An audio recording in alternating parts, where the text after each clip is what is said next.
मेरी civil services examination 2022 में all India rank 62 आई है। एज ऑफ नाउ बहुत अच्छा लग रहा है और साथ में बहुत ही एक्साइटिंग लग रहा है कि फ्यूचर में जो करने का सोचा है वो करने का मौका मिलेगा। मेरी सिविल सर्विसेज एग्जामिनेशन 2022 में ऑल इंडिया रैंक 62 आई है। अभी बहुत अच्छा लग रहा है और साथ में बहुत एक्साइटिंग लग रहा है कि जो करने का सोचा था वो आगे करने का मौका मिलेगा। ये मेरा फोर्थ अटेम्प्ट था, थर्ड मेंस सेकंड इंटरव्यू।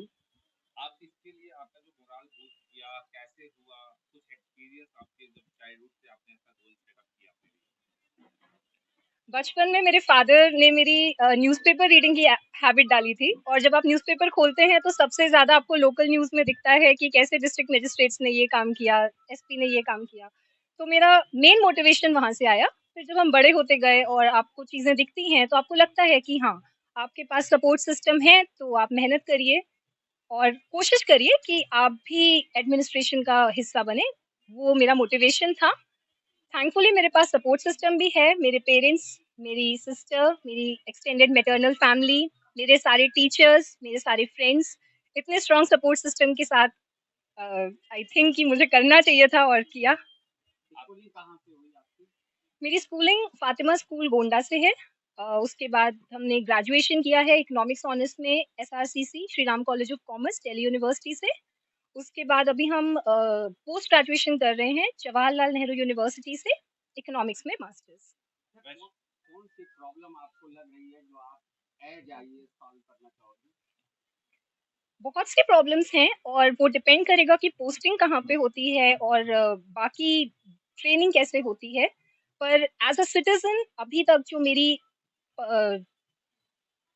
मेरी आंखों में सबसे बड़ी प्रॉब्लम है वो है बेसिक एजुकेशन और हेल्थ पे काम करना, particularly women education and women health पे काम करना। आपने प्रिपरेशन वगैरह कहाँ से की?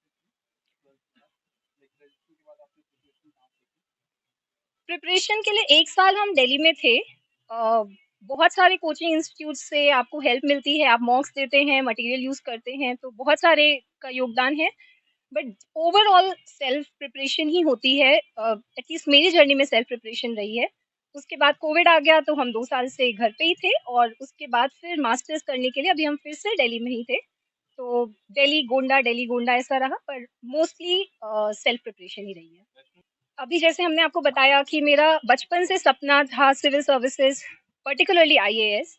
तो हमने अपने आप से ये वादा किया था कि एटलीस्ट 2 मेंस लिखने तक हम किसी भी और एग्जाम में या कोई भी और आगे की स्टडीज में नहीं जाएंगे, क्योंकि ऐसा हमें लगता था कि हम साथ में 2-3 चीजें नहीं कर सकते हैं। 2 मेंस के बाद जब मेरा थर्ड मेंस रहा ये वाला, उसके साथ हमने पोस्ट ग्रेजुएशन स्टार्ट कर दिया, पर अभी हमने कोई भी और एग्जाम नहीं दिया इसके साथ। रिगार्डिंग इंटरव्यू के दौरान कोई ऐसा सवाल जो पूछा गया हो जो आपको लगा हो कि जो इसका जवाब नहीं था आपके पास, या फिर सबसे एक्साइटमेंट वाला सवाल जो आपको अच्छा लगा हो? जवाब नहीं था के भी बहुत सारे सवाल थे। फॉर एग्जाम्पल मेरे से एक बहुत बेसिक सवाल पूछा गया था अकाउंटेंसी का, जिसको हमने क्लास 11th और क्लास 12th में पढ़ा है कि मेमोरेंडम ऑफ अंडरस्टैंडिंग और आर्टिकल ऑफ एसोसिएशन में क्या डिफरेंस होता है। हमें नहीं पता, याद नहीं था, तो आई सेड सॉरी। और एक्साइटिंग भी बहुत सारे क्वेश्चंस आए, पर्टिकुलरली एक सिचुएशनल क्वेश्चन बहुत अच्छा था कि अगर आप डिस्ट्रिक्ट मजिस्ट्रेट बन के आते हैं और वहाँ के एसपी के साथ पिछले डीएम की बहुत अच्छी तालमेल नहीं थी, तो आप कैसे आइस ब्रेक करेंगे। तो आई थिंक कि वहाँ पे जो जवाब दिया, और उसके साथ और भी बहुत से सवाल थे, वहाँ थोड़ा अच्छा हुआ। इसी तरीके की कोई मुश्किलें आई हो देखिए सक्सेस स्टोरी में आपको बहुत सारे चैलेंजेस फेस करने पड़े होंगे बीइंग अ यंगस्टर। क्या चैलेंजेस? चैलेंजेस तो आपको एवरीडे मिलते हैं। थैंकफुली मेरे पास कोई बहुत बड़ी प्रॉब्लम नहीं थी in terms of financial support. ये सब बहुत अच्छा था। पेरेंटल सपोर्ट, फ्रेंड्स का सपोर्ट, ये सब कुछ बहुत अच्छा था। पर as far as challenges are concerned, आपको एवरीडे जब आप मॉक्स देते हैं तो आपके कम मार्क्स आते हैं, किसी ना किसी स्टेज पे आकर आप फेल हो जाते हैं। मेरा ये फोर्थ अटेम्प्ट था। इसके पहले हम हर स्टेप पे एक बार फेल हो चुके हैं, एक प्रीलिम्स पे, एक मेंस पे, एक इंटरव्यू पे। तो मुश्किल होती है, आपको बहुत डर लगता है वापस से उसी एग्जामिनेशन हॉल में जाने में। पर ओवरऑल सपोर्ट सिस्टम स्ट्रांग हो तो सब हो जाता आज है। रिजल्ट आने का कोई नर्वस मोमेंट? रिजल्ट आने रिजल्ट आने के 5 मिनट पहले तक आपको यही लगता है कि 4 दिन के बाद फिर से प्रीलिम्स देना है। तो डर लगता है, नर्वसनेस होती है। रिजल्ट आने के बाद भी रहा, तो नर्वसनेस तो आपने है ही है। फेलियर्स की बात की, फेलियर्स की बात की कि कई सारे फेलियर्स आपको फेस करने पड़े। ऐसे में जूनियर्स हैं या जो तैयारी कर रहे हैं वो भी फेलियर फेस कर रहे हैं, उनके लिए क्या मैसेज है? मैसेज सिंपल सा एक ऑब्जर्वेशन है मेरी खुद की जर्नी से, बहुत ज़्यादा कोई सजेशंस नहीं है। मैसेज ये है कि अगर आपने सपना देखा है और आपके पास सपोर्ट सिस्टम है, तो मेहनत करिए, प्लीज़ फेलियर से मत डरिए, आपको ज़रूर सक्सेस मिलेगी। तो डर लगता है, नर्वसनेस होती है, रिज़ल्ट आने के बाद भी रहा, तो नर्वसनेस तो आपने है ही। फेलियर्स की बात की, फेलियर्स की बात की कि कई सारे फेलियर्स आपको फेस करने पड़े। ऐसे में जो आपके जूनियर्स हैं या जो तैयारी कर रहे हैं वो भी फेलियर्स फेस कर रहे हैं, उनके लिए क्या मैसेज है? मैसेज सिंपल सा एक ऑब्जर्वेशन है मेरी खुद की जर्नी से, बहुत ज़्यादा कोई सजेशंस नहीं है। मैसेज ये है कि अगर आपने सपना देखा है और आपके पास सपोर्ट सिस्टम है, तो मेहनत करिए, प्लीज़ फेलियर से मत डरिए, आपको ज़रूर सक्सेस मिलेगी। लोग कहते हैं कोचिंग करना जरूरी होता है, आजकल कोचिंग बहुत ज़्यादा फ्री है, क्या सर स्टडी पर्याप्त है या फिर कोचिंग करना कुछ हद तक जरूरी है? सर मेरा ऐसा मानना है कि आप कितनी भी कोचिंग कर लें, eight the end of the day आपको करनी सेल्फ स्टडी ही है। तो आप अपने हिसाब से देखिए, अगर आपको लगता है कि कोचिंग आपको किसी भी लेवल पे हेल्प कर सकती है, तो वहाँ से हेल्प लीजिए। जैसे मेरे लिए कोचिंग के कंपाइलेशंस बहुत इंपॉर्टेंट होते थे करंट अफेयर्स के, और mock test, prelims, mains, interview सब पे बहुत इंपॉर्टेंट होते थे।